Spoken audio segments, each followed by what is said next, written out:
며느리는 일곤이지 가족이 아니야. 냉장고가 텅 비어 있었습니다. 엄마는 일주일 동안 잠도 안 자고 걸었어. 근데 우리가 먹을 건 하나도 없잖아. 시누이에 보낸 가방이 가득 찼습니다. 아이고, 무거워. 남편한테 전화해서 차 가져오라고 해야겠다. 누나 이거 내놔. 남편이 보낸 가방을 빼앗았습니다. 그리고 차에 집어 던졌어요. 18년 동안 우리 아내가 밤을 새워 만든 음식을 너희는 당연하게 가져갔어. 명절 때는 안 오고 다음날 와서 싹 쓸어가기만 했어. 자, 유리창에 전이 바닥에 떨어지고 나물이 쏟아지고 고기가 굴러다녔습니다. 안녕하세요. 18년 동안 명절마다 밤을 새워 음식을 만들었는데 정작 이 집 며느리는 라면만 먹어야 했습니다. 도대체 이 가족에게 무슨 일이 있었던 걸까요? 지금 시작하겠습니다. 며느리는 일꾼이지 가족이 아니야. 작년 추석날 큰 시누이 박영자가 시아버님 앞에서 내뱉은 저는 그 말을 아직도 잊을 수가 없습니다. 시집온 지 18년 동안 저는 이 집의 며느리로 살아왔어요. 많이 정확히는 며느리이자 일꾼으로요. 오늘도 저는 부엌였었습니다. 4월 전부터 이 자리를 지키고 시아버님의 제삿날이 다가오고 있었거든요. 어머님이 돌아가신 지 벌써 5년. 그 뒤로 이 집 재산은 모두 제 몫이 되었습니다. 회사에서 연차를 내고 새벽 5시에 일어났어요. 남편 성우를 깨웠습니다. 여보 일어나 시장 가야 해. 응. 지금 같이 가자. 남편은 부수수한 얼굴로 일어났어. 쉬지도 않고 옷만 걸쳐 입고는 저와 함께 현관문을 나섰습니다. 10월 초 찬바람이 뼛속까지 파고들었지만 걸음을 멈출 수 없었어. 시장 아주머니들이 하나 둘 자판을 펼칠 때 불면은 생선 코너 앞에 섰습니다. 굴비 5마리요. 큰 걸로 주세요. 북어보도 한 문뿐이요. 남편이 지갑을 꺼냈어요. 나물은 몇 가지 고사리, 도라지, 시금치, 콩나물, 무나물, 가지나물, 호박나물, 알았어. 이것들 남편이 큰 장바구니를 들고 나물을 하나씩 담기 시작했습니다. 과일도 샀어요. 사과, 배, 감, 대, 주, 밤, 5종류를 골라 담아 있죠. 이 정도면 되겠어? 응. 고마워. 남편이 양손 가득 짐을 들었습니다. 손잡이가 파고들어 손이 빨갛게 변했지만 묵묵히 걸었어요. 집에 도착하니 새벽 6시 반. 여보, 나물부터 씻을게. 남편이 먼저 싱크대 앞에 섰습니다. 고사리, 도라지, 시금치를 하나하나 흐르는 물에 씻어냈어요. 손이 서툴렀지만 정성은 있었어요. 잘하네, 고마워. 이 정도는 해야지. 저는 생선을 손질하기 시작했어요. 고등어 5마리에 비늘을 벗기고 내장을 빼내고 깨끗이 씻어서 소금에 재웠습니다. 비린내가 코를 찔렀지만 참아야 했어요. 손가락 사이로 미끄러지는 생선을 붙잡느라 손톱 밑에 생선 비늘이 바뀌었습니다. 아야, 작게 신음이 나왔어요. 괜찮아? 응, 괜찮아? 첫째 날은 그렇게 새벽부터 저녁까지 이어졌습니다. 생선을 손질하고 나물을 삶고 밑반찬을 만들었어요. 저녁 8시쯤 현관문이 열렸습니다. 엄마 나왔어. 날 선영이었어요. 20살 대학교 2학년인 선영이는 낮에 아르바이트를 하고 있었습니다. 선영아 왔어. 밥 먹었어? 먹고 왔어. 엄마, 또 제사 준비해? 모레가 할머니 제삿날이잖아. 내가 도와줄게. 선영이가 가방을 던지고 부엌으로 들어왔어요. 괜찮아? 너 피곤하잖아? 엄마가 더 피곤해? 회사도 다니면서 이걸 다 어떻게 해? 선영이는 앞치마를 두르고 제 옆에 섰습니다. 뭐 할까? 나물 좀 묻혀줄래? 저기 양념장 있어. 응. 선영이의 손이 움직이기 시작했어요. 고사리를 양념에 묻히고 도라지를 조물조물 주물르며 시금치를 참기름에 버무렸습니다. 제 손과 딸의 손이 나란히 움직였어요. 엄마, 큰 고모랑 작은 고모는 또 안 오는 거야? 선영이가 물었습니다. 아마 그럴 거야.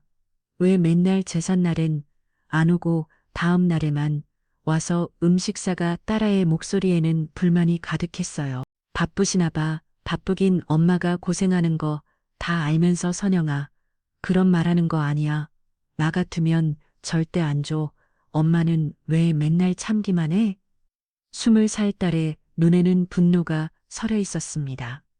둘째 날도 마찬가지였어요. 남편은 퇴근하자마자 설거지를 했습니다. 쌓인 그릇들을 하나하나 닦아내며 묵묵히 일했어요. 여보, 고마워. 당연한 거지. 선영이도 저녁 8시에 퇴근하고 돌아와서는 곧장 부엌으로 들어왔습니다. 엄마, 오늘은 뭐해? 전 부쳐야 해. 내가 할게. 아니, 그 기름 튀면 위험해. 엄마도 사람인데 나도 할 수 있어. 선영이가 앞치마를 두르고 프라이팬을 달고 동그란 땡을 빚어 기름에 지지기 시작했습니다. 지지지, 기름이 튀었어요. 아야, 선영이의 손등에 기름이 튀었습니다. 괜찮아? 응, 이 정도는 괜찮아? 점수에 딸아이는 웃으며 계속 전을 부쳤어요. 그 모습을 보니 가슴이 뭉클했습니다. 셋째 날 밤 남편이 창고에서 제기를 꺼내왔어. 녹그릇, 제기, 술잔, 대접들, 5년 동안 쌓인 먼지가 가득했습니다. 내가 닦을게. 남편이 싱크대에 제기를 놓고 수세미로 하나하나 문질렀어요. 반짝반짝 빛이 날 때까지 닦아냈습니다. 밥 닦았어. 고마워. 수고했어. 이 정도는 당연하지. 그 옆에서 선영이가 전을 붙이고 저는 마지막 나무를 묻히고 있었어요. 세 사람이 부엌에서 함께 움직였습니다. 말은 없었지만 마음은 통했어요. 새벽 3시가 되어서야 모든 준비가 끝났습니다. 손은 기름투성이에 갈라져 있었고 발은 통통 부어 있었으며 눈은 충혈되어 빨갛게 변해 있었어요. 엄마, 이제 자. 선영이가 제 손을 잡았습니다. 찾아. 남편도 지친 얼굴로 방으로 들어갔어요. 거울을 보니 43이 아니라 50세는 되어 보이는 제 얼굴이 비쳤습니다. 그날 저녁 시어버님 박인호가 방에서 나오셨어요.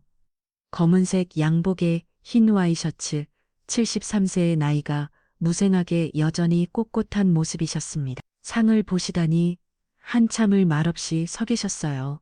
수고했어, 정아. 짧은 한마디였지만 그 말 한마디에 눈물이 날 뻔했습니다. 아니에요. 아버님, 당연한 일이죠. 제사는 조용히 치러졌습니다. 시아버님과 남편, 그리고 저 세 사람이서 저를 올리고 밥을 올리고 술을 따랐어요. 선영이도 함께 저를 올렸습니다. 큰 시누이 박영자와 작은 시누이 박정희는요, 오지 않았습니다. 아니, 정확히는 제삿날은 절대 안 와요. 우리 집 애들이 학원 있어서 못 가. 남편이 회식이 있대. 미안해. 매번 그런 핑계를 대며 제삿날엔 얼굴도 안 비춥니다. 대신 다음날 와요. 제사 음식을 싸가려고 다음날 오전 10시쯤 초인종이 울렸어요. 큰 누나 왔어. 남편이 문을 열어주더니 박영자가 들어왔습니다. 손에는 커다란 보냉 가방 3개를 들고요. 50세 파마한 머리에 화장을 진하게 한 모습이었어요. 아이고, 제사 잘 지냈어? 아버지는 어디 계시고 저한테는 눈기도 안 주고 곧장 부엌으로 향했습니다. 냉장고를 열더니 차례상에 올렸던 음식들을 하나하나 꺼내기 시작했어요. 와, 이 고등어 구이 진짜 잘했네. 우리 애들 이거 엄청 좋아하는데 나물도 이렇게 많이 했어? 나 다 가져가야지. 이 전들 좀 봐. 정성 들었네. 기름 얼마나 많이 썼어? 말은 칭찬하는 것 같지만 오전은 비웃는 듯 했습니다. 제가 4월 밤을 새워 만든 음식들이 박영자의 보냉 가방 속으로 사라졌어요. 선영이가 거실에서 그 모습을 보고 있었습니다. 주먹을 꽉 쥔 채로요. 그 모습을 보며 서 있는데 또 초인종이 울렸습니다. 작은 신호위 박정희였어요. 역시 손에 보냄 가방 2개를 들고요.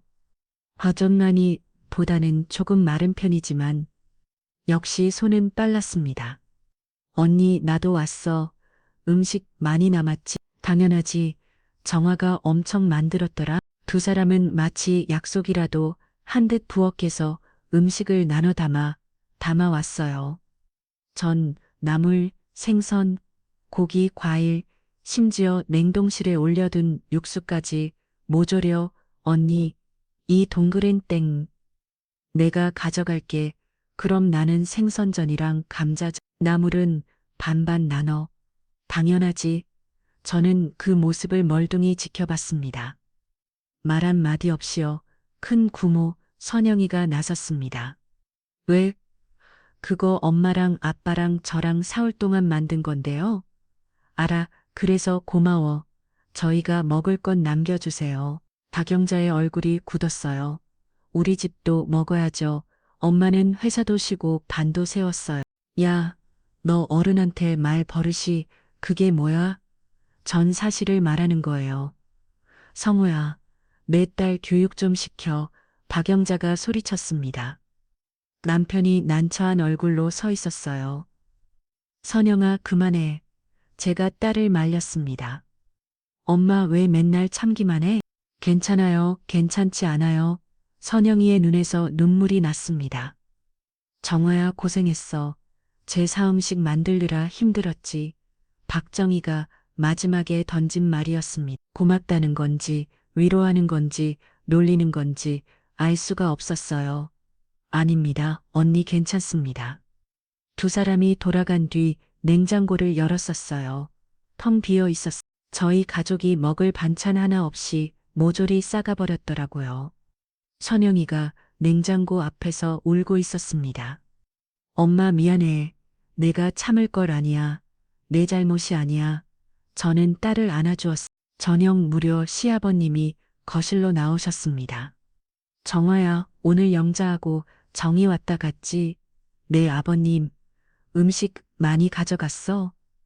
네, 선영이가 뭐라고 했다며 죄송합니다.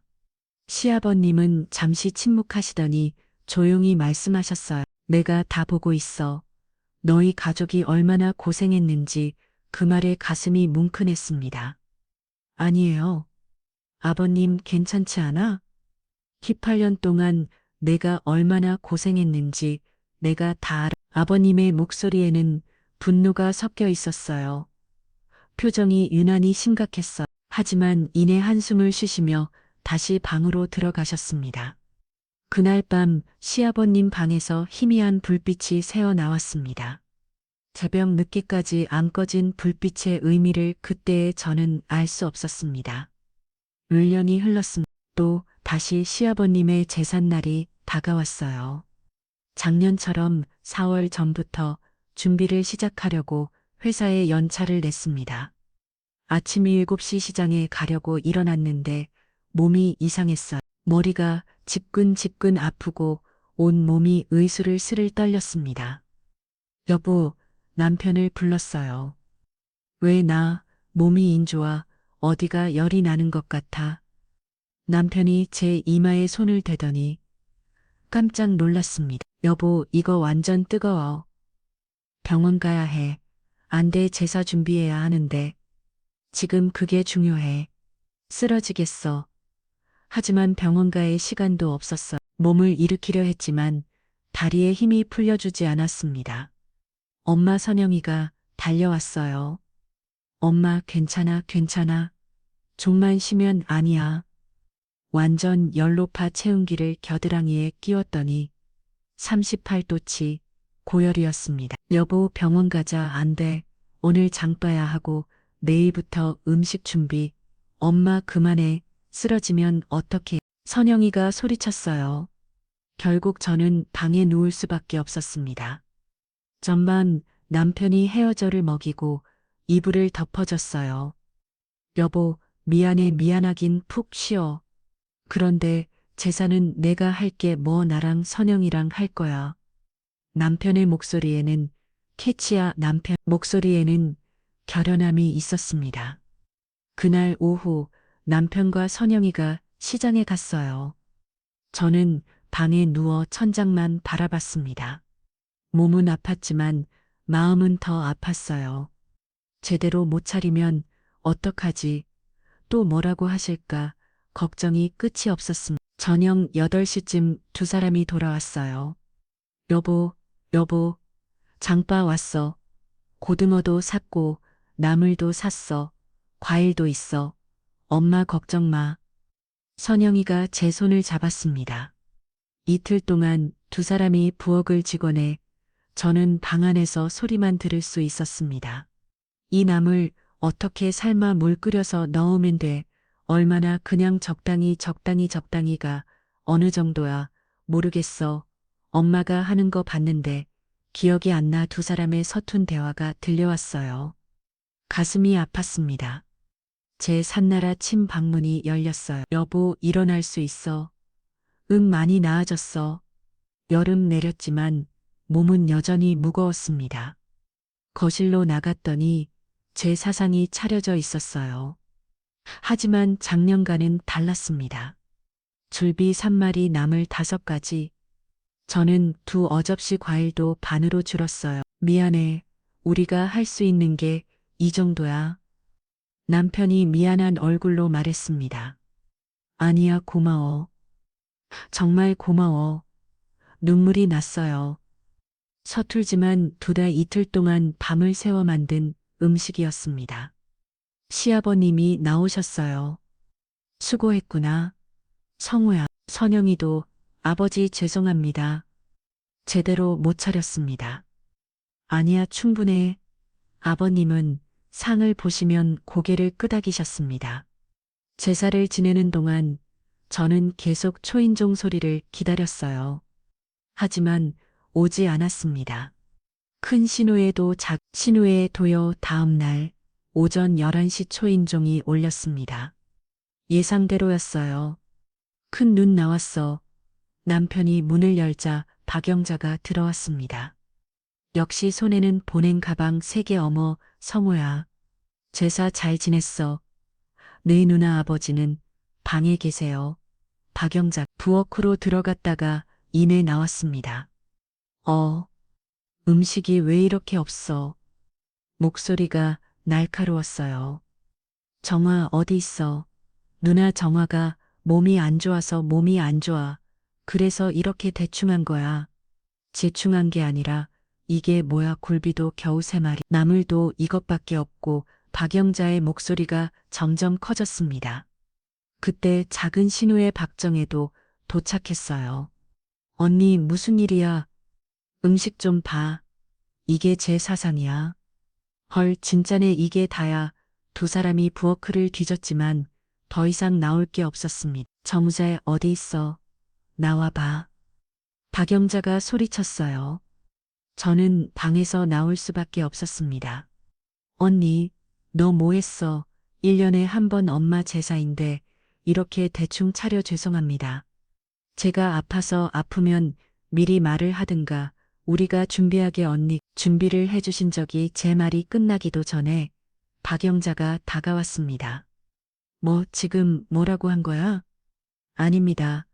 죄송겹이 너 때문에 우리가 얼마나 창피한지 알아. 친척들한테 뭐라고 설명해. 언니 정화가 아팠다니까요. 남편 나섰습니다. 아프면 약 먹고 일어나면 되잖아. 나도 아파도 일하는데. 박정희가 거들었어요. 맞아. 며느리가 이렇게 게으르면 안 되지. 작년에는 잘하더니 올해는 이게 뭐야. 게으른 게 아니라 정말 아팠어요.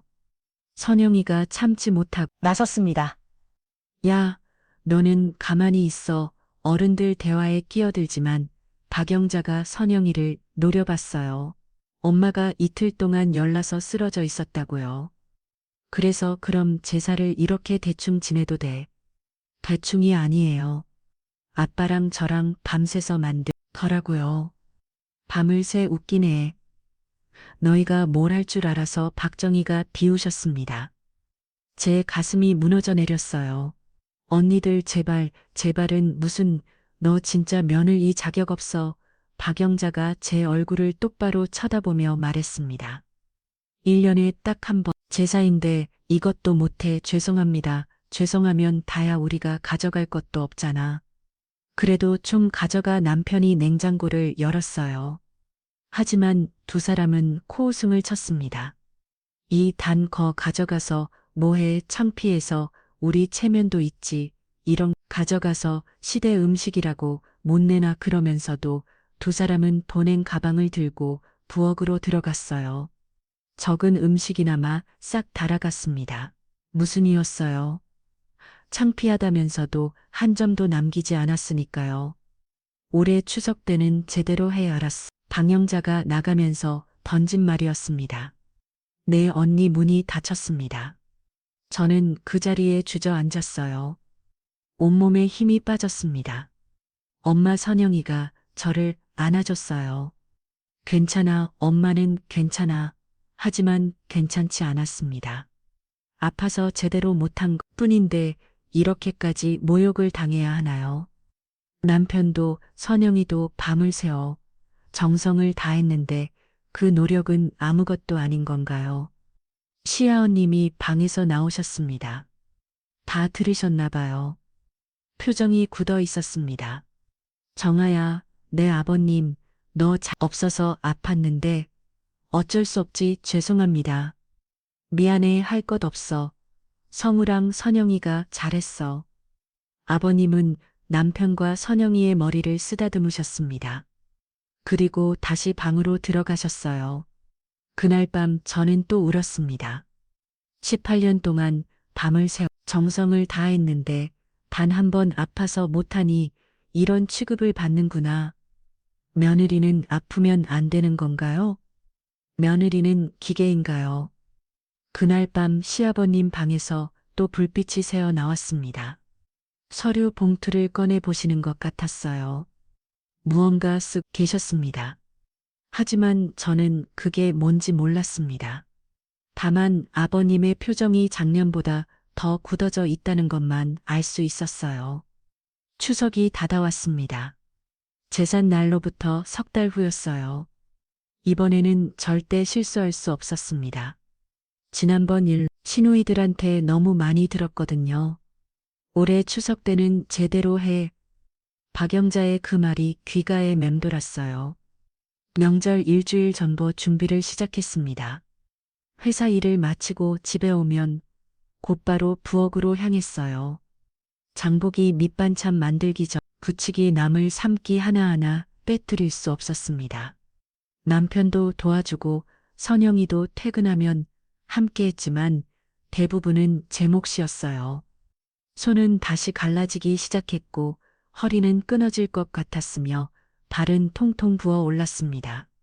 명절 이틀 전반 새벽 4시까지 전을 부쳤어요. 동그란 땡 생선전, 감자전, 호박전, 버섯전, 고기전 6종류를 3접시씩 총 18접시를 만들었습니다. 기름이 튀어 얼굴과 손에 화상을 입었지만 멈출 수 없었어요. 여보, 이제 그만하고자 남편 말렸지만 고개를 저었습니다. 아니야, 더 해야 해. 충분해, 이 정도면 많아. 아니야, 부족해. 지난번 일이 떠올랐거든요. 이번에는 절대 뭐라고 못하게 만들 거야. 명절 하루 전밤 나물을 무쳤어요. 고사리, 도라지, 시금치, 콩나물, 무나물, 가지나물, 호박나물, 고비, 숙주, 미역줄기, 추나물, 고구마, 순, 연두꼬지를 큰 그릇에 가득 담았습니다. 고기도 삶았어요. 소고기 3kg을 푹 삶아서 편육으로 만들었습니다.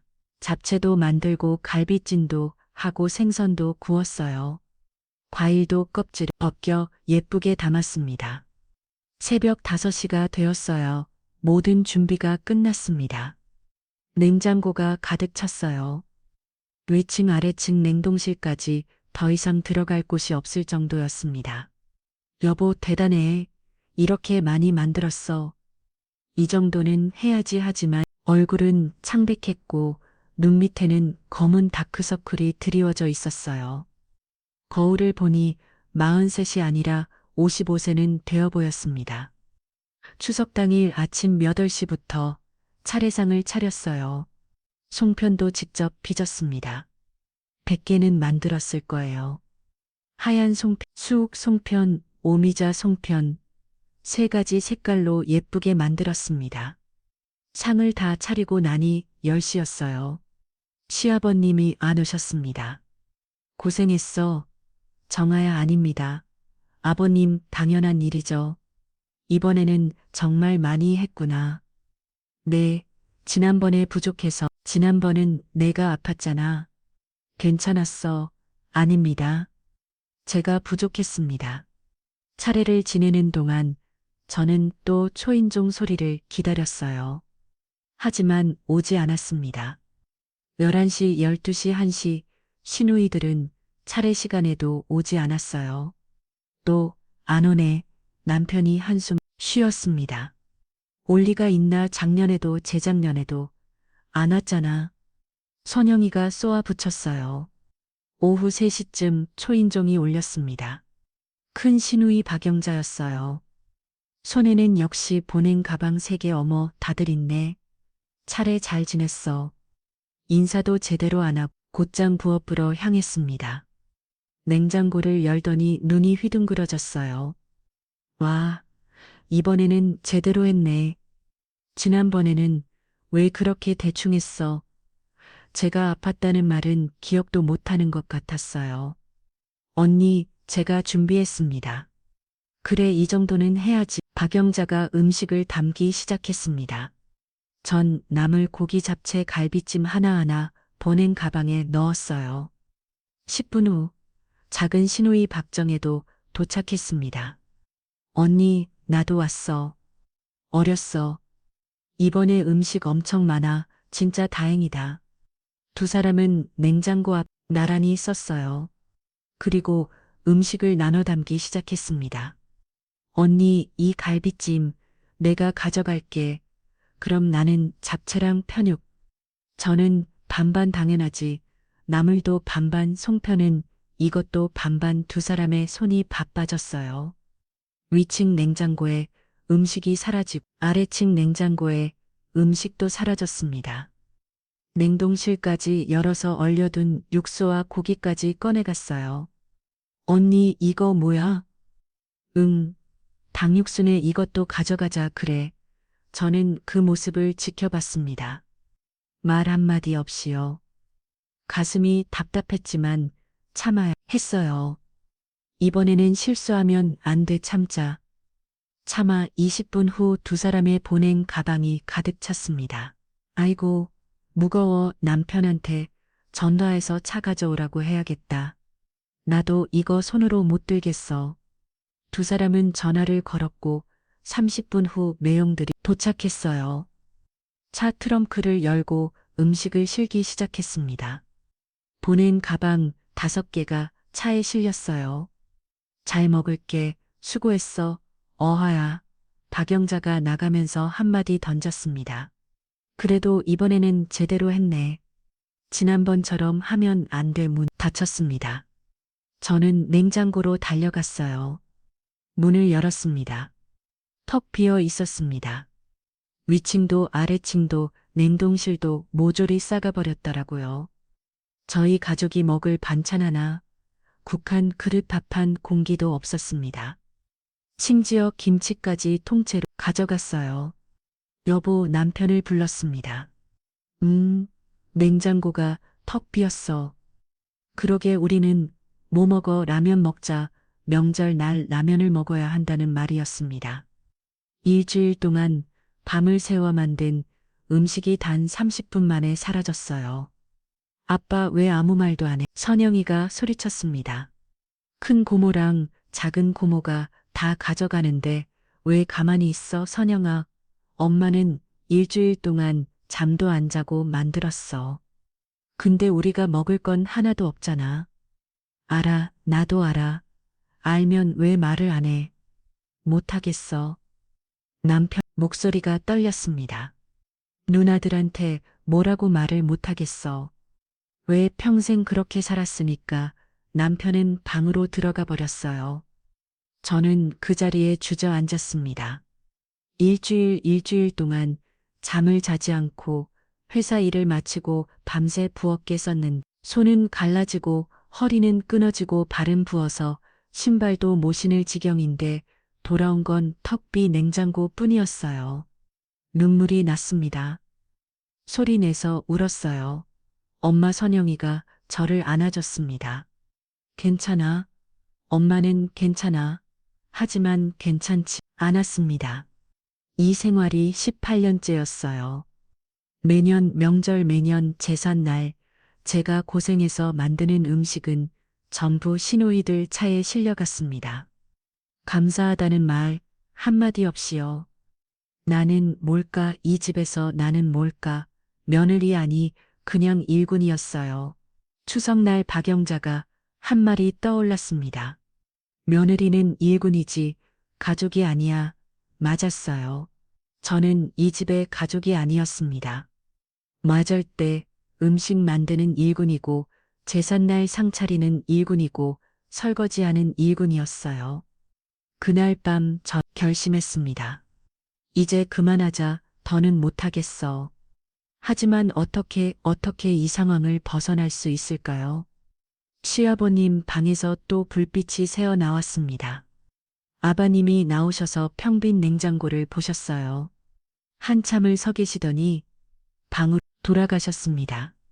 그리고 책상 위에 서류 봉투를 꺼내셨어요. 펜을 들고 무언가를 쓰기 시작하셨습니다. 표정이 단어했습니다. 마치 마지막 결정을 내린 것처럼요. 그 순간 저는 알 수 없는 예감이 들었어요. 뭔가 큰 일이 일어날 같다는 하지만 그게 무엇인지는 아직 알 수 없었습니다. 추석 이후 2주까지 났습니다. 저는 무기력했어요. 회사에 가서도 멍하니 앉아였고 집에 와서도 아무것도 하고 싶지 않았습니다.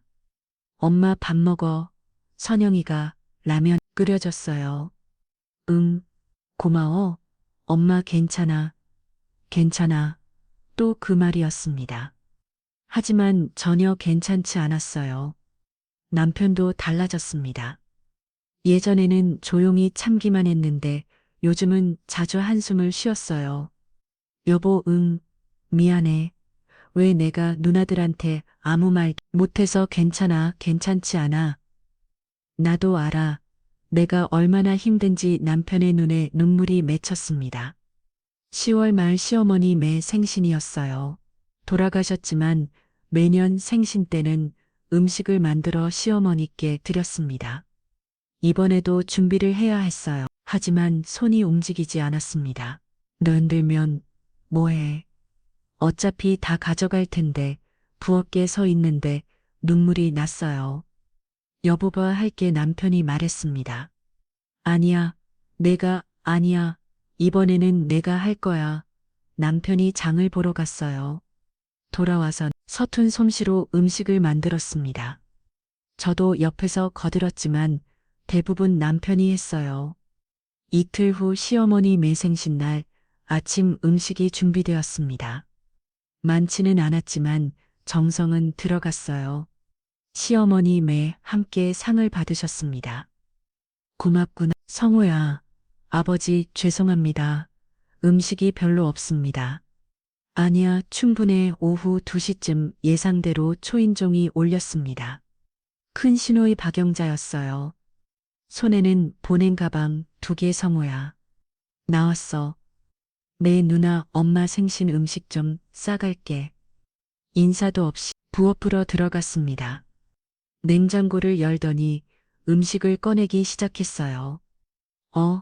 어, 이게 다야. 내 누나 저희가 만들 수 있는 게 이 정도였습니다. 이 정도로 엄마 생신을 지는 거야. 박영자의 목소리가 날카로웠습니다. 정아는 뭐 했어? 아내 요즘 몸이 안 좋아서 또 맨날 아프네. 그때 작은 시누이 박정혜도 도착했어요. 언니 나도 왔어. 왔어. 근데 음식이 별로 없어. 진짜네 두 사람이 냉장고를 뒤졌지만 나올 게 없었습니다. 이것밖에 없으면 우리는 뭘 그러게 이걸로 뭘 해두 사람은 불만을 토하며 그나마 있는 음식을 보낸 가방에 담았어요. 전 나물 고기 모조리 담았습니다. 이거 가지고 우리 집 식구들 먹이려면 부족한데 그러게 진짜 성의 없네. 박영자가 중얼거렸습니다. 순간 남편이 움직였어요. 부엌으로 걸어가더니 박영자의 손에서 보낸 가방을 빼앗았습니다. 성우야, 넌 뭐해 누나? 이거 내놔 이거 우리가 먹을 거야. 남편의 목소리가 떨렸지만 단호했습니다. 야, 너 미쳤어. 이게 내 거야. 우리 만든 거잖아. 그래도 우리가 가져가는 게 당연하지. 왜 당연해 남편이 소리쳤습니다. 박영자와 박정희가 얼어붙었어요. 평행 말 한마디 못하던 동생이 처음으로 소리를 지른 거였으니까. 너희는 명절 때도 안 오고 제삿 날에도 오고 생신 때도 안 오잖아. 그건 우리가 바빠서 바쁘면 음식 싸가는 것도 바빠야지. 남편이 보낸 가방을 들고 현관으로 향했습니다. 야, 박성호, 너 지금 뭐 하는 거야? 박영자가 뒤쫓아서 남편은 현관문을 열고 밖으로 나갔습니다. 박영자의 차가 주차되어 있었어요. 남편은 보낸 가방 속 음식을 꺼내기 시작했습니다. 그리고 차에 집어던 젖어요. 차 유리창에 전이 바닥에 떨어지고 나물이 쏟아지고 고기가 굴러다녔습니다. 18년이야 남편이 소리쳤습니다. 동안 우리 아내가 밤을 새워 만드는 음식을 너희는 당연하게 가져갔어. 한 번도 고맙다는 말 없이 한 번도 도와준 적 없이 명절 때는 안 오고 다음 날 와서 싹 쓸어가기만 했어. 남편의 목소리가 떨렸습니다. 이게 다 너희 몫이야. 당연한 거야. 박영자와 박정희는 입을 다무지 못했어요. 성우야, 너 정신 차려. 정신 차릴 사람은 너희야. 우리는 누나인데 누나면 다야 동생 아내가 고생하는 건 상관없어. 남편이 박영자를 똑바로 쳐다봤습니다. 추석 때 있었던 일하나 우리 아내가 일주일 동안 밤을 새워 음식을 만들었어. 그런데 너희가 다 가져갔지. 우리는 명절날 라면 먹었어. 라면 남편의 눈에서 눈물이 흘렀습니다. 우리 딸이 울면서 물었어. 왜 아빠는 아무 말도 안 하냐고. 나도 내가 비겁한 거 하지만 이제는 못 참겠어. 남편이 남은 음식까지 차 안에 던졌어요. 가져가 다 가져가. 하지만 이게 마지막이야. 다시는 우리 집에 음식가지로 오지 마. 박영자의 얼굴이 새하얗게 질렸습니다. 너 지금 나한테 그러는 거야. 그래, 너한테 하는 말이야? 야, 박성호. 내가 감히 박영자가 남편의 맥살을 잡으려 했어요. 하지만 남편이 손을 뿌리쳤습니다. 손 치워 이제 더는 안 당해. 남편이 집 안으로 들어왔습니다. 저는 현관에서 그 모습을 지켜봤어요. 눈물이 났습니다. 18년 만에 남편이 저를 지켜준 순간이었습니다. 여보, 괜찮아. 응, 고마워. 남편이 저를 안아줬어요. 밖에서 박영자의 목소리가 들렸습니다. 야, 박성우, 너 각오해 두고 봐. 내가 가만 안 둬. 차문이 확 닫히고 차가 출발했어요. 박정혜도 황급히 따라갔습니다. 시아버님이 나오셨어요. 잘했다. 성우야, 아버지 진작 그렇게 했어야 했어. 아버님이 남편의 어깨를 두드리셨습니다. 이제 시작이다. 준비해라. 네, 너희 누나들이 가만히 있지 않을 거야. 알고 있습니다. 하지만 두려워하지 마. 내가 있으니까. 아버님은 다시 방으로 들어가셨어요. 그날 밤 아버님 방에서 전화 통화 소리가 들렸습니다. 네, 변호사님. 그렇게 해주십시오. 네, 다음 주에 뵙겠습니다. 변호사 변호사와 통화를 하시는 걸까요? 저는 불안했습니다. 하지만 동시에 묘한 기대감도 들었어요. 뭔가 큰 변화가 일어날 것 같다는 사흘이 지났습니다. 그동안 집안은 조용했어요. 큰 신호에도 작은 신호에도 연락이 없었습니다. 하지만 폭풍 전에 고요였던 거죠. 그날 저녁 8시 남편의 전화기가 울렸습니다. 여보세요. 남편의 얼굴이 굳었어요. 네, 큰아버지 시아버님의 형님이셨습니다. 네, 그게 제 잘못이 아니라, 네, 알겠습니다. 전화가 끊어졌어요. 누구야? 제가 물었습니다. 큰아버지 누나들이 전화했나 봐. 뭐라고 내가 형제 우애를 깨뜨렸대. 누나들을 모욕했다고 남편의 목소리가 떨렸습니다. 10분 후 또 전화가 왔어요. 이번에는 작은 아버지였습니다. 성호야, 내가 그랬다. 눈 아들한테 욕했다고. 아니에요. 작은 아버지, 제가 욕한 게 아니라 형제끼리 싸우면 안 되지. 눈 아들이 얼마나 속상해 하는데 작은 아버지 들어보세요. 그동안 됐다. 다음 주 토요일 우리 집으로 다 모여 가족 회의한다. 전화 끊어졌습니다. 남편이 전화기를 내려놓았어요. 손이 떨리고 있었습니다. 여보, 괜찮아요. 괜찮을 거야. 하지만 전혀 괜찮지 않았어요. 그날 밤부터 전화가 빗발쳤습니다. 고모, 이모, 사촌 형들, 박영자와 박정희가 침착 전부에게 전화한 게 분명히 했어요. 성우야, 내가 왜 그랬어? 누나들이 울면서 전화했어. 내가 폭력을 휘둘렀다며 며느리가 집안을 망친다던데. 사실이야. 내 아내가 개울을 타며 제사도 제대로 안 지낸다고 전화를 받을 때마다 남편 얼굴이 창백해졌습니다. 아니에요. 그게 아니라 들어보세요. 사실은, 하지만 아무도 들으려 하지 않았어요. 이미 시노이들이 먼저 이야기를 퍼뜨렸으니까요. 며느리인 제가 게으리고 남편이 형제 의회를 깨뜨렸다는 이야기를 시아버님이 나오셨습니다. 성우야, 전화 그만 받아라. 아버지, 내가 처리하마. 아버님이 전화를 받으셨어요. 여보게 나야, 이노야. 얘 알고 있네. 하지만 사실은 그게 아니야. 다음 주 토요일에 다 얘기하지. 그래, 그때 보세. 아버님이 전화를 끊으셨습니다. 아버지, 죄송합니다. 미안해 할 것 없어. 내가 잘못한 게 아니야. 하지만 침착들이 다 신경 쓰지 마. 진실은 밝혀질 거야. 아버님의 목소리는 단호했습니다. 토요일이 되었습니다. 작은 아버지 댁에서 가족회의가 열렸어요. 우리 가족은 오전 10시에 도착했습니다. 이미 침착들이 모여 있었어요. 큰 아버지, 작은 아버지, 큰 구모, 작은 구모, 이모, 사촌 형들까지 슈미명은 좋게 되어 보였습니다. 그리고 가장 앞에 박영자와 박정희가 앉아 있었어요. 사람의 눈은 빨갛게 부어 있었습니다. 울었던 흔적이었죠. 오셨습니까? 시아버님이 인사하셨습니다. 이노 앉으시실. 큰 아버지가 자리를 가리켰어요. 우리는 한쪽에 앉았습니다. 무거운 침묵이 흘렀어요. 자, 그럼 시작하지. 아버지가 입을 열었습니다. 명자, 정희, 너희가 먼저 말해봐. 박영자가 일어났어요. 눈물을 흘리며 말했습니다. 큰 아버지, 저희가 뭘 잘못했는지 모르겠어요.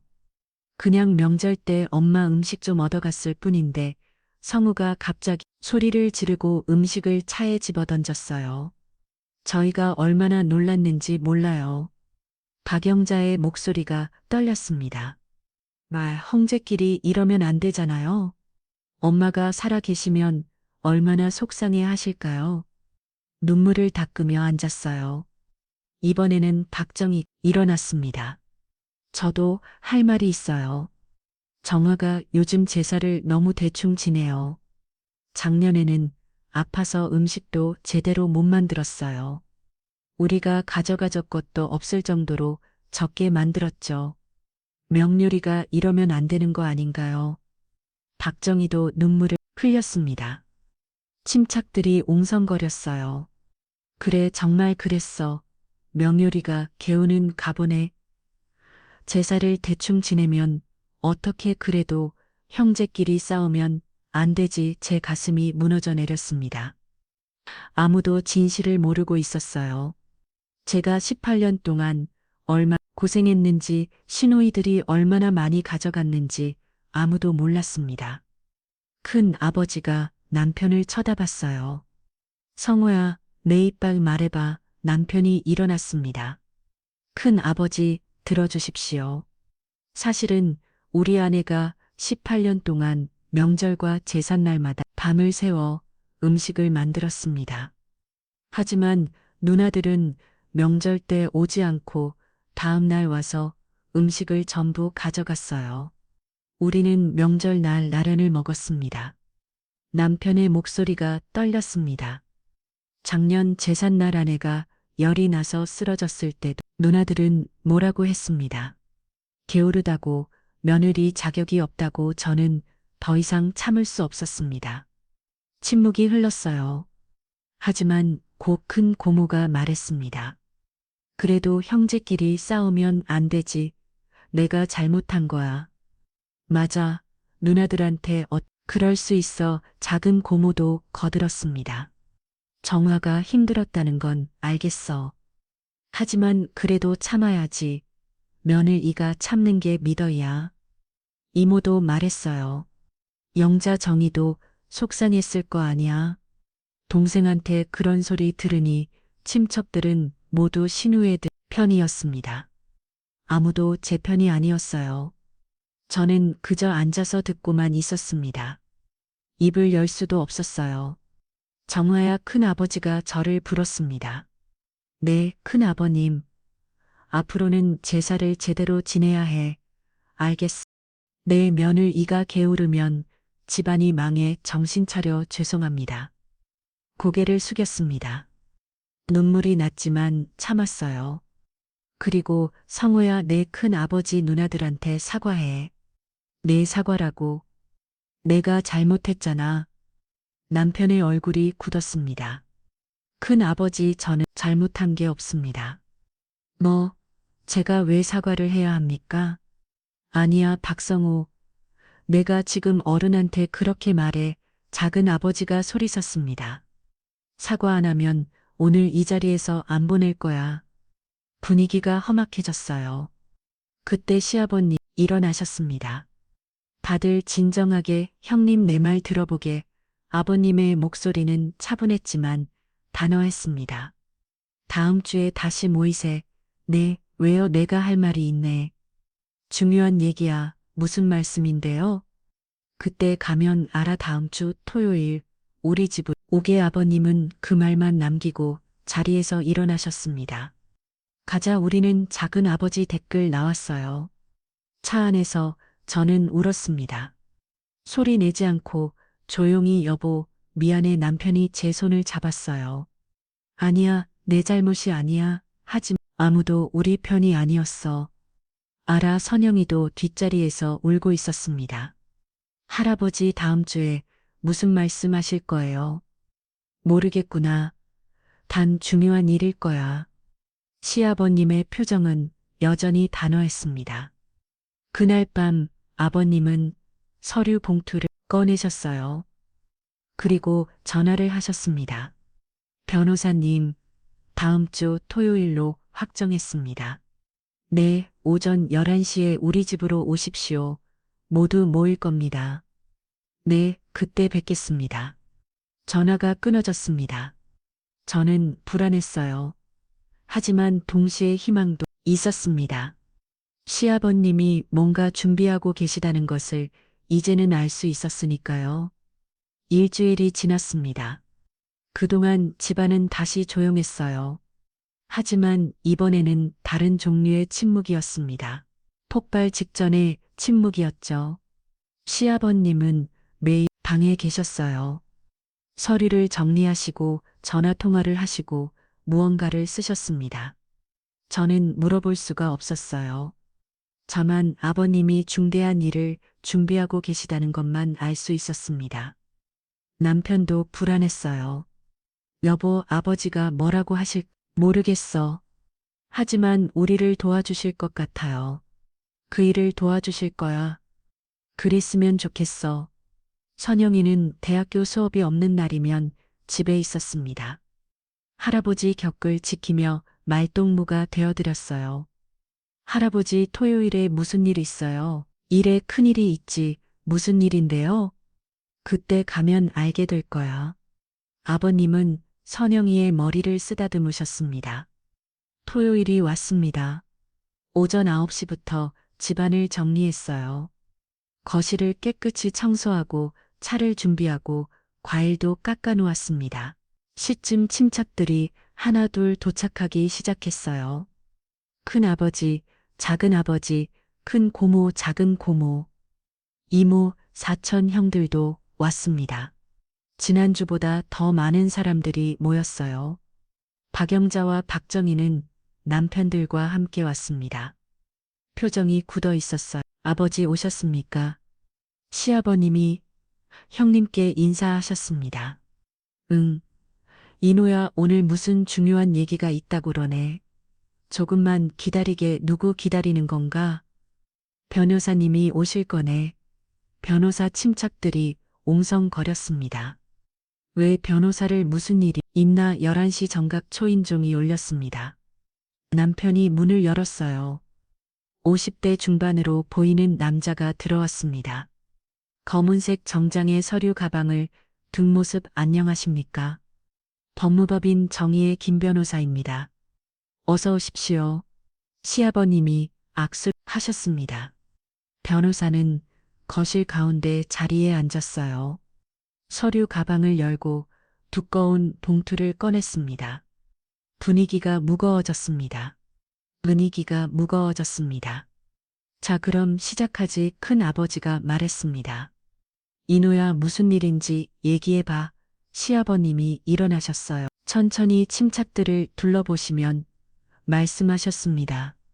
오늘 여러분을 모신 이유는 한 가지네. 내 유언장을 공개하기 위해서야. 순간 거실이 얼어붙었습니다. 유언장 형님, 무슨 소리예요? 아직 건강하신데. 들어보게. 시아버님의 목소리는 단호했습니다. 나는 이제 73세야. 언제 어떻게 될지 모르지. 그래서 미리 정리하려네. 하지만 그게 중요한 게 아니야. 아버님이 박영자와 박정희를 똑바로 쳐다보셨습니다. 18년이야. 그 말에 제 가슴이 뛰었습니다. 18년 동안 하는 짓을 내가 다 봤어. 뭘 보셨다는 거예요? 아버지. 박영자가 떨리는 목소리로 물었습니다. 정화가 명절 때마다 밤을 새워 음식 만드는 거. 너희는 명절 당일에는 오지도 않고 다음날 와서 싹 쓸어가는 거. 정환의 가족은 날라면 먹는 거. 제삿날에도 생신 때도 마찬가지였지. 아버님의 목소리가 높아졌습니다. 정화가 아파서 쓰러졌을 때 너희가 뭐라고 했는지도 다 들었어. 계의를 다고 며느리 자격 없다고 심지어 정화를 일군이라고 했지. 박영자, 박정희의 얼굴이 창백해졌습니다. 아버지, 그건 입 닥쳐. 시아버님이 손을 들으셨습니다. 나는 참았어. 언젠가는 너희가 정신 차리겠지 싶어서. 하지만 지난주 가족 회의에서 확신했지. 너희는 절대 변하지 않을 거라고. 거실을 주의 죽은 듯 조용했습니다. 김 변호사님. 네, 박 사장님. 변호사가 봉투를 열었습니다. 두꺼운 서류를 꺼내 친척들 앞에 펼쳤어요. 유언장을 낭독하겠습니다. 변호사가 서류를 읽기 시작했습니다. 유언자 박인호는 정신이 온전 상태에서 본 유언장을 작성함. 첫째, 서울 강남구 소재 주택과 토지는 며느리 김정화에게 전부 상속함. 순간 거실이 술렁했습니다. 뭐라고? 며느리한테. 둘째, 경기도 용인 소재 토지 300평은 며느리 김정화에게 상속함. 셋째 중 2억 원 며느리 김정화에게 상속함. 박영자가 벌떡 일어났습니다. 아버지, 이게 무슨 소리예요? 앉아. 저희는요. 저희한테는 뭐가 있어? 변호사가 계속 읽었습니다. 넷째 아들 박성우에게는 예금 중 5천만 원을 상속함. 다섯째 손녀 박선영에게는 예금 중 3천만 원을 상속함. 여섯째 장녀 박영자와 차녀 박정희에게는 상속할 재산이 없음. 침묵이 흘렀습니다. 무거운 침묵이었어요. 아버지 박정희가 소리쳤습니다. 저희한테 단 한 푼도 안 주신다고요? 그래, 왜요? 저희가 뭘 잘못했어요? 시애버님이 천천히 말씀하셨습니다. 평생 집안을 지탱한 사람은 정화였어. 명절마다 제사 날마다 밤을 새워 음식을 만들고 너희 눈치 보며 참고 견디고 심지어 아파서 쓰러졌을 때도 욕만 들었지. 반면 너희는 뭘 했어? 음식 가져가고 험담만 하고 집안을 해체했어. 그런 너희한테 내 재산을 물려줄 수 없어. 박영자가 바닥에 주저앉았습니다. 아버지, 이럴 수 없어요. 우리도 아버지 딸이에요. 딸이면 딸답게 행동했어야지. 아버님의 목소리는 차가웠습니다. 큰 아버지가 나섰습니다. 이노야, 그래도 이건 너무하지 않. 저들도 내 피부치인데 형님. 시애버님이 형님을 보셨습니다. 형님은 지난주 가족회의에서 뭐라고 하셨습니까? 정화한테 제젠 제대로 지내라고 하셨죠. 며느리가 게으르면 집안이 망한다고 하셨습니다. 하지만 형님은 정화 얼마나 고생하는지 모르셨어요. 이 18년 동안 지켜본 사람은 정리다. 큰 아버지가 할 말을 잃었습니다. 작은 아버지도 고모들도 이유도 침묵했어요. 변호사가 다시 서류를 읽었습니다. 본 유언장은 유언자가 정신이 온전한 상태에서 작성했으며 법적 협력을 가짐. 작성일 2025년 9월 15일 유언자 박인호 변호사가 서류를 내려놓았습니다. 이상입니다. 박영자가 울부짖었습니다. 아버지, 제발 다시 생각해 주세요. 저희도 아버지 딸이에요. 안 돼, 아버지. 박정희 울었습니다. 하지만 시애버님은 고개를 돌리셨어요. 김 변호사님, 이 유언장은 언제 협력을 발휘합니까? 제가 사망한 후입니다. 하지만 지금 공개한 이유는 살아있을 때 제 뜻을 분명히 하기 위해서입니다. 시애버님이 저를 보셨습니다. 정화야, 내 아버님 피 8년 동안 고생했어. 이제는 내가 이 집의 주인이야. 눈물이 났습니다. 참으려 했지만 멈출 수 없었어요. 아버님, 고마워. 진심으로 고마워. 아버님이 제 어깨를 두드리셨습니다. 친척들은 아무 말도 하지 못했어요. 박영자와 박정희는 바닥에 주저앉아 울고 있었고 그들의 남편들은 당황한 표정으로 서 있었습니다. 회의는 여기까지. 네, 돌아가셔도 좋습니다. 시애버님의 말씀이었습니다. 친척들이 하나 둘 일어났어요. 아무도 말하지 않았습니다. 다만 저를 보는 눈빛이 복잡했어요. 부러움, 질투, 놀라움, 안도, 여러 감정이 섞여 있었습니다. 박영자가 자각으로 소리쳤습니다. 아버지, 이건 법적으로 문제 있어요. 저희가 소송 걸 거예요. 그러게. 시애버님은 담담했습니다. 하지만 변호사님이 확인하셨네. 이 유언장은 법적으로 완벽해. 너희가 소송을 걸어도 이길 수 없어. 박영자는 더 이상 할 말이 없었습니다. 남편과 함께 집을 나갔어요. 박정희도 따라갔습니다. 문이 닫혔습니다. 거실에는 우리 가족과 변호사만 남았어요. 박 사장님, 제 할 일은 끝났습니다. 수고하셨습니다. 변호사가 떠나고 거실에는 침묵이 흘렀습니다. 시애버님이 소파에 앉으셨어요. 깊은 한숨을 쉬셨습니다. 아버지 괜찮으세요? 남편 물었습니다. 괜찮아요? 해야를 했을 뿐이야. 하지만 누나들이 신경 쓰지 마. 내가 책임질 거야. 아버님이 저를 도셨습니다. 정화야, 미안하구나. 무슨 말씀이세요? 아버님, 더 일찍 해줬어야 하는데, 이제야 했네. 아닙니다. 저는 아버님 앞에 무릎을 꿇었어요. 정말 감사합니다. 일어나. 이제 내가 이 집 만주인이야. 당당하게 살아. 눈물이 멈추지 않았습니다. 18년 동안 참아왔던 눈물이 한꺼번에 쏟아졌습니다. 유언장 공개 후 2주까지 났습니다. 집안은 평화로웠어요. 박영자와 박정희는 연락이 끊겼고 친척들도 조용했습니다. 하지만 저는 알고 있었어요. 이게 끝이 아니라는 것을요. 어느 날 오후 법원에서 등기 후 편이 왔습니다. 남편이 봉투를 뜯었어요. 여보, 이거 뭐야 소장에. 누나들이 소송을 걸었어. 손이 떨렸습니다. 예상은 했지만 막상 소장을 받으니 두려웠어요. 유리분 반환 청구 소송, 누나들이 법적으로 받을 권리가 있다며 소송을 건 거야. 시아버님이 나오셨습니다. 소장 왔구나. 아버지, 어떻게 요 걱정 마. 내가 준비했으니까. 아버님은 담담하셨습니다. 김 변호사님께 연락해라.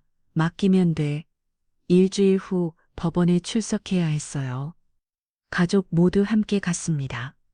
법정한 박영자와 박정희가 자신들의 변호사와 함께 앉아 있었습니다. 두 사람은 저를 보며 차갑게 웃었어요. 이번에는 우리가 이길 거야. 그런 표정이었습니다. 판사가 들어왔고 재판이 시작되었습니다. 원고 측 주장하십시오. 박영자의 변호사가 일어났습니다. 재판장님, 원고들은 속인 박인호의 침탈입니다. 그러나 유언장에는 원고들에게 단 한 푼도 상속하지 않는다고 명시되어 있습니다.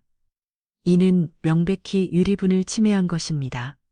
원고들은 법적으로 최소한의 상속분을 받을 권리가 있습니다. 변호사 목소리는 자신만만했습니다. 판사가 고개를 끄덕였어요. 피고 측 답변하십시오. 우리 변호사 김 변호사가 일어났습니다. 재단장님, 피상 속인 박인호는 정신이 온전한 상태에서 유언장을 작성했습니다. 그리고 상속에서 원고들을 배제한 데에는 명백한 이유가 있습니다. 그 이유를 지금부터 설명하겠습니다. 변호사가 서류 뭉치를 꺼냈어요. 첫 번째 증거입니다. 스크린에 무언가가 떴습니다. 일기장이었어요. 시아버님의 필체였습니다. 피상 속인 박인호는 18년 동안 일기를 썼습니다. 그 일기에는 며느리 김정화가 겪은 일들이 상세히 기록되어 있습니다. 화면이 넘어갔습니다. 2007년 추석 정화가 4월 밤을 새워 음식을 만들었다. 영자와 정희는 명절 당일에 오지 않고 다음 날 와서 음식을 전부 가져갔다. 정환의 가족은 라면을 먹었다. 2010년 제삿날 정화가 또 밤을 새웠다. 영자가 정화를 보며 며느리는 일군이지 가족이 아니라고 말했다. 나는 참았다. 하지만 기억한다. 2015년 명절 정화의 손이 갈라져 피가 났다. 그래도 음식을 만들었다. 영자와 정희는 또 다 가져갔다. 일기 내용이 계속 스크린에 떴습니다. 18년 동안의 기록이었어요. 박영자와 박정희의 얼굴이 창백해졌습니다. 두 번째 증거입니다. 변호사가 녹음기를 꺼냈어요. 속이는 지난 1년간 집안의 대화를 녹음했습니다. 녹음이 재생되었습니다. 박영자의 목소리였어요. 이거 가지고 우리 집 식구들 먹이려면 부족한데 진짜 성의 없네. 이딴 거 가져가서 뭐해. 창피해서 박정희의 목소리도 들렸습니다. 정화가 요즘 제사를 너무 대충 지내요. 며느리가 이러면 안 되는 거 아닌가요? 법정이 조용해졌습니다. 판사가 박영자와 박정희를 쳐다봤어요. 세 번째 증거입니다. 변호사가 또 다른 소리를 꺼냈습니다. 피상속인의 주치의 소견서입니다. 며느리 이 김정아는 지난 18년간 과로 인해 어차례 병원에 입원했습니다. 명절과 제삿날 치쿠졌습니다. 반면 원고들은 한 번도 병문안을 오지 않았습니다. 제가 입원했던 기록까지 있었어요. 시아버님이 모두 보관하고 계셨던 겁니다. 네 번째 증거입니다. 변호사가 사진들을 꺼냈어요. 피상속인이 촬영한 사진들입니다. 스크린에 사진이 떴습니다. 제가 부엌에서 음식을 만드는 모습, 손이 갈라진 모습, 밤늦게 전을 부치는 모습, 텅 빈 냉장고 사진, 시누이들이 보낸 가방에 음식을 담는 모습 모든 게 기록되어 있었습니다. 적용자가 벌떡 일어났습니다. 재판장님, 이건 불법 촬영이에요. 만주십시오. 판사의 목소리가 차갑게 울렸습니다. 자택 내에서의 촬영은 불법 아닙니다. 계속하십시오. 변호사가 마지막 서리를 꺼냈어요. 다섯 번째 증거입니다. 증인 진술서입니다. 손녀 박선영의 진술입니다. 선영이가 증인석에 섰어요. 증인 진술하십시오. 네, 저는 18년 동안 엄마가 고생하는 걸 봤습니다. 선영이의 목소리가 떨렸습니다. 명절 때마다 엄마는 잠도 못 자고 음식을 만들었어요. 큰 고모랑 작은 고모는 명절 당일에는 안 오고 다음 날 와서 음식을 다 가져갔어요. 우리는 명절 날 라면을 먹었습니다. 엄마가 아파서 쓰러졌을 때도 고모들은 엄마를 욕했어요. 그 애를 따고 며느리 자격이 없다고 선영이의 눈에서 눈물이 흘렀습니다. 할아버지는 다 보고 계셨어요. 그래서 유언장을 쓰신 거예요. 증언이 끝났습니다. 판사가 서류들을 검토했어요. 오랜 침묵이 흘렀습니다. 판결하겠습니다. 판사의 목소리가 법정에 올렸습니다. 원고들의 청구를 기각합니다. 피상속인 박인호는 충분한 이유를 가지고 유언장을 작성했습니다. 원고들은 18년간 며느리를 학대하고 집안의 재산 부당하게 취득했습니다. 니는 민법 제천 11조 상속 결격 사유에 해당합니다. 따라서 원고들은 유리분을 청구할 권리가 없습니다. 망치가 내려쳤습니다. 황박영자와 박정희는 바닥에 주저앉았습니다. 완전히 끝났습니다. 법정 나왔어요. 시아버님이 제 손을 잡으셨습니다. 정화야, 미안하구나. 무슨 말씀이세요? 아버님, 너 몰래 일기 쓰고 녹음하고 사진 찍어서 아닙니다. 감사합니다. 눈물이 났습니다. 아버님이 다 보고 계셨구나. 그래, 18년 동안 다 봤어. 그동안 말씀 안 하셨어요. 너한테 미안해서 딸들이 변하게 바랐어. 하지만 끝내 변하지 않더구나. 아버님의 눈에서도 눈물이 흘렀습니다. 아버님, 이제 당당하게 살아라. 내가 받아 마땅한 거야? 그날 밤 집으로 돌아왔어요. 선영이 저를 안아줬습니다. 엄마 이겼어. 우리가 이겼어.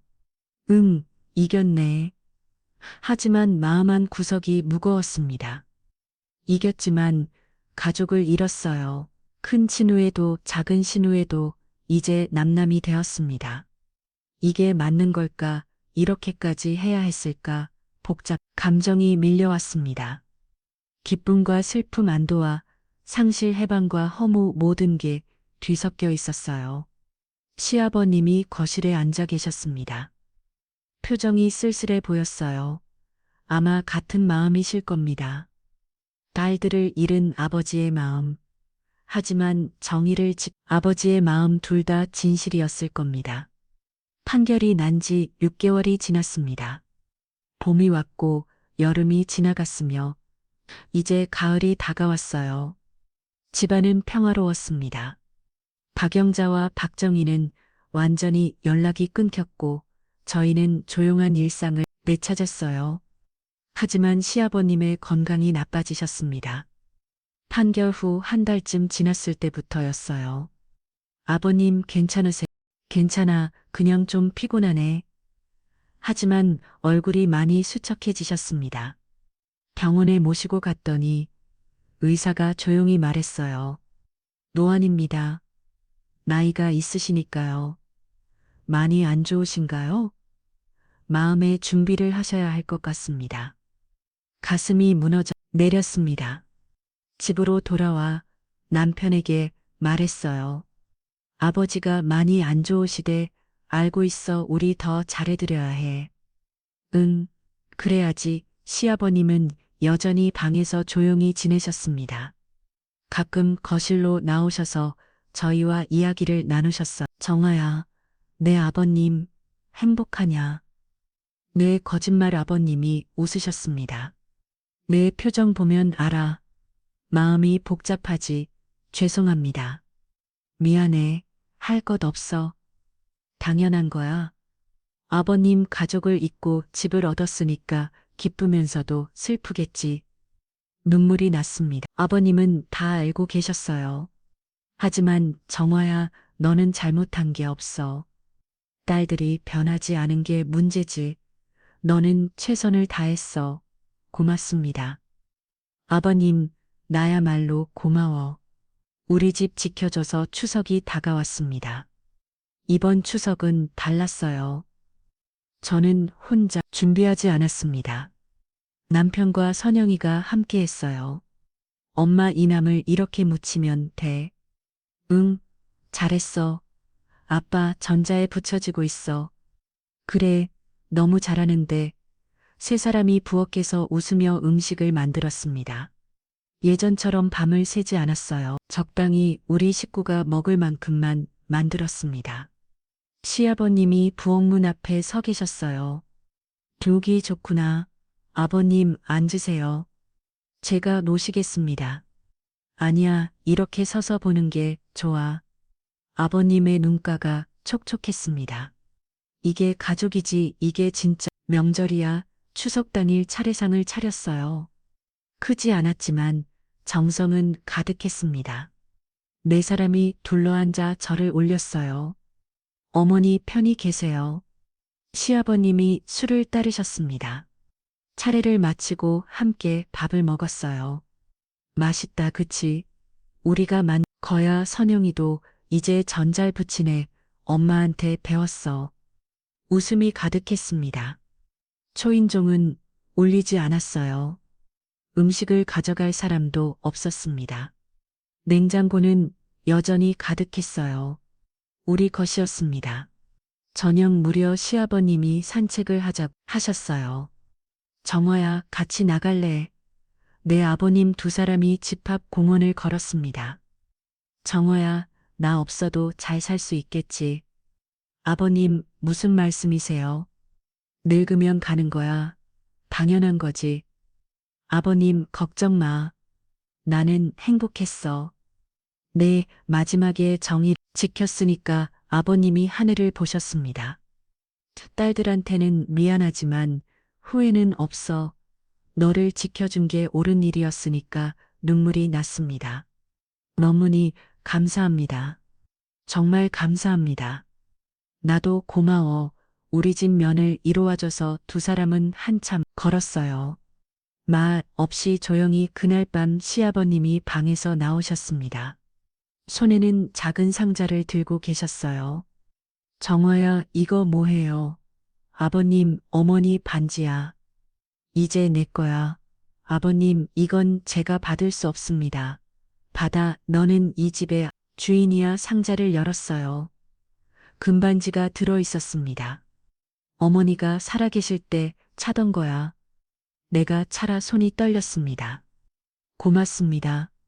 아버님, 우리 정화 고생 많아. 안았어.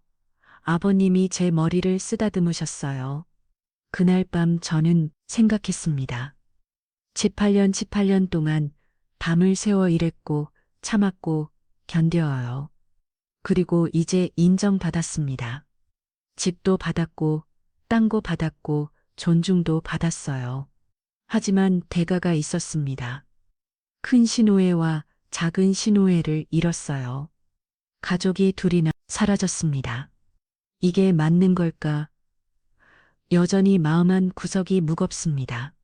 기쁘면서도 슬프고 안도하면서도 허무하고 해방되면서도 외로웠어요. 왜 이렇게까지 되어야 했을까? 처음부터 대화가 통했다면, 처음부터 서로 이해했다면, 하지만 돌이킬 수 없는 일이었습니다. 며칠 후 시장에 갔다가 멀리서 박영자를 봤어요. 수척해져 있었습니다. 눈이 마주쳤지만 두 사람 모두 외면했어요. 더 이상 할 말이 없었습니다. 가슴이 아파지만 어쩔 수 없었어요. 이달 시아버님이 평화롭게 돌아가셨습니다. 잠든 것처럼 조용히요 장례식에 박영자와 박정희가 왔습니다. 멀떼기 서서 울고 있었어요. 저는 인사를 받았습니다. 두 사람은 고개를 숙이고 곧장 돌아갔어요. 대화는 없었습니다. 시아버님의 묘 앞에 섰습니다. 아버님 편히 쉬세요. 감사했습니다. 정말 감사했습니다. 아버님이 계셔서 제가 버틸 수 있었습니다. 눈물이 멈추지 않았어요. 옆에서 남편이 제 손을 잡았습니다. 여보, 우리 잘 살자. 응, 아버지가 바라시는 것도 그거야. 알아. 선영이도 다가와 저를 안아줬어요. 엄마, 우리 행복하게 살아. 그래, 우리만의 방식으로 멸을 돌아서는데 뒤에서 누군가 오열하는 소리가 들렸습니다. 박영자와 박정희였어요. 아버지의 묘 앞에 무릎 꿇고 울고 있었습니다. 너무 늦었습니다. 이제 용서를 구해도 아버님은 들으실 수 없어요. 저는 그 모습을 보며 복잡한 마음이 들어다. 미움도 동정도 안도도 슬픔도 모든 게 뒤섞여 있었어요. 집으로 돌아왔습니다. 거실에 서서 주위를 둘러봤어요. 이제 제 집입니다. 정말 년 만에 얻은 저만의 공간. 하지만 이상하게도 텅 빈 것 같았어요.